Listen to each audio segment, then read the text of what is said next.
Bonjour à toutes et à tous, dans cette vidéo nous allons voir comment calculer un produit scalaire avec le cosinus. Donc voici l'énoncé qu'on va se donner, on va considérer un triangle ABC qui est équilatéral de côté 2 et I, le milieu du segment BC. Et on va essayer de calculer le produit scalaire BA-BC. Donc comment est-ce qu'on va s'y prendre? On va utiliser la définition du produit scalaire.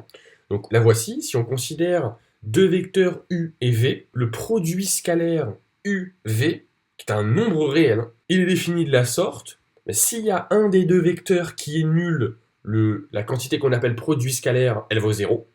Mais si les deux vecteurs sont non nuls, donc dans la majorité des cas, le produit scalaire entre U et V est égal à la norme de U fois la norme de V fois le cosinus entre les deux vecteurs. Si le vecteur U, on le pose comme étant égal à un certain vecteur AB, on considère les deux représentants de ces vecteurs partant d'un même point, ayant la même origine, et alors l'angle θ ici qu'on considère, c'est l'angle entre ces deux représentants, donc l'angle BAC. Donc c'est vraiment cette formule qu'on va utiliser ici.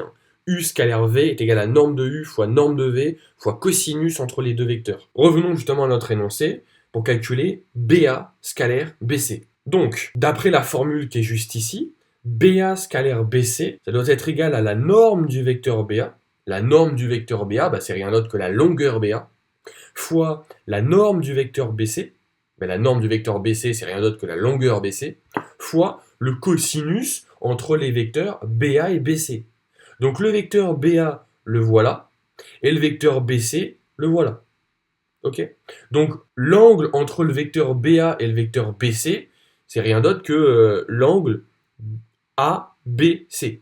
C'est l'angle qu'il y a ici, l'angle au sommet B. Donc BA et BC, étant donné que le triangle est équilatéral de côté 2, BA et BC mesurent 2. Donc là déjà ça va donner 2 fois 2 fois cosinus de cet angle. Donc là maintenant il faut choper quelle est la valeur de cet angle. On me dit que le triangle est équilatéral. Et dans un triangle équilatéral, chaque angle vaut 60 degrés. Donc on obtient 2 fois 2 fois cosinus de, normalement j'aurais dû mettre 60 degrés, mais on peut aussi très bien remplacer par pi sur 3 en radians. Mais lorsque tu vas taper ça à ta calculatrice, si tu utilises ta calculatrice, mais on va voir qu'ici on n'en a pas besoin, il faudra bien configurer ta calculatrice en radians, si tu donnes les résultats en radians, ou bien en degrés si tu les donnes en degrés, pour pas avoir des erreurs dans les valeurs. Donc le cosinus de pi sur 3, ça vaut 1,5, et 2 fois 2 fois 1,5, ça vaut 2. Ok. Donc ce produit scalaire, le BA scalaire BC, vaut 2, à l'aide de cette formule. Donc on voit que c'est très rapide. Ok, donc maintenant à toi de jouer, on considère l'énoncé suivant, donc on considère un quadrilatère, et on me demande de calculer les deux produits scalaires suivants. Donc AB scalaire AD, AB scalaire AD, et BA scalaire BC, BA scalaire BC. Très bien. Donc allons-y, on va toujours utiliser cette même formule. Donc AB scalaire AD. D'après cette formule, ça va être égal à la norme du vecteur AB, qui est rien d'autre que la longueur du segment AB, fois la norme de AD, qui est rien d'autre que la longueur AD, fois le cosinus entre ces deux vecteurs.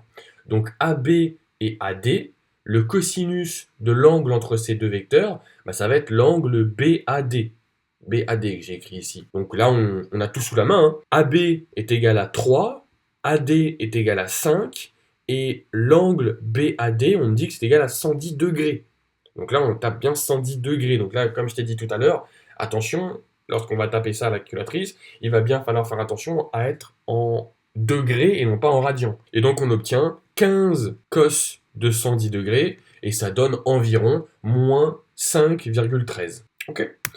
Maintenant pour le deuxième produit scalaire, BA scalaire BC, donc toujours d'après la même formule, norme du vecteur BA, c'est-à-dire BA, fois norme du vecteur BC, c'est-à-dire BC, fois le cosinus entre le vecteur BA et BC. L'angle entre BA et BC, c'est l'angle ABC. BA, ça vaut 3, BC, ça vaut 6, et l'angle ABC, étant donné que c'est un angle droit, ici, ça vaut 90 degrés. Donc là, pareil, je donne la quantité en degrés pour faire attention à ce que la calculatrice soit réglée en degrés, même si ici, on ne va pas en avoir besoin. Donc le cosinus de 90 degrés, ça vaut 0. Donc 3 fois 6 fois 0, bah, ça vaut 0.